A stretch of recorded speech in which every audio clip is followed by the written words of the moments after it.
പള്ളിയും പോകാൻ പറ്റാതായാലേ ആ വീട്ടിൽ നിന്ന് ഇബാദത്ത് ചെയ്താല് ലൈലത്തുൽ ഖദറിന്റെ പുണ്യം കിട്ടുമെന്നുള്ളത് ഒരു സംശയം.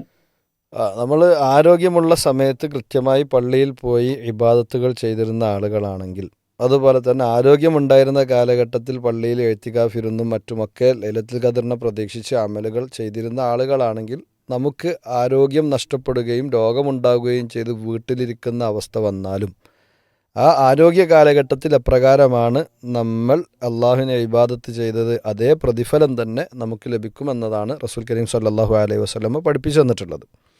അപ്പോൾ നിങ്ങൾക്ക് ആരോഗ്യമുണ്ടായിരുന്ന കാലഘട്ടത്തിൽ സ്ഥിരമായി പള്ളിയിൽ പോകുന്ന ആളായിരുന്നു എങ്കിൽ, സ്ഥിരമായി പള്ളിയിൽ ലൈലത്തുൽ ഖദർ പ്രതീക്ഷിച്ച് ഇത്തികാഫൊക്കെ ഇരിക്കുന്ന ആളാണെങ്കിൽ, നിങ്ങൾക്ക് വീട്ടിലും ഇൻഷാ അല്ലാ ആ ആരോഗ്യമുള്ള കാലഘട്ടത്തിൽ നിങ്ങൾ പള്ളിയിൽ പോയി ചെയ്ത അതേ കൂലി തന്നെ കിട്ടുമെന്ന് നമുക്ക് പ്രതീക്ഷിക്കാവുന്നതാണ്.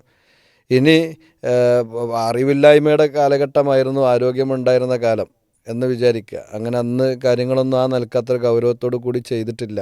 അറിവുണ്ടായ സമയമായപ്പോഴേക്കിനും ആരോഗ്യം നശിച്ചിട്ടുണ്ട് എങ്കിൽ, നമ്മൾ ചെയ്യുന്നതിനനുസരിച്ച് നമ്മുടെ നിയ്യത്തിനും ഇഖ്ലാസിനും അനുസരിച്ച് അള്ളാഹു സുബ്ഹാനഹു വ തആല നമുക്ക് കൂലി നൽകുക തന്നെ ചെയ്യുമെന്നതാണ് ആ വിഷയവുമായി ബന്ധപ്പെട്ട് നമ്മൾ മനസ്സിലാക്കേണ്ടത്. നമുക്ക് വീട്ടിലിരുന്നു കൊണ്ട് തന്നെ ദിക്റുകളും പ്രാർത്ഥനകളും അതുപോലെ തന്നെ ഖുർആൻ പാരായണങ്ങളൊക്കെ വർദ്ധിപ്പിക്കാവുന്നതാണ്.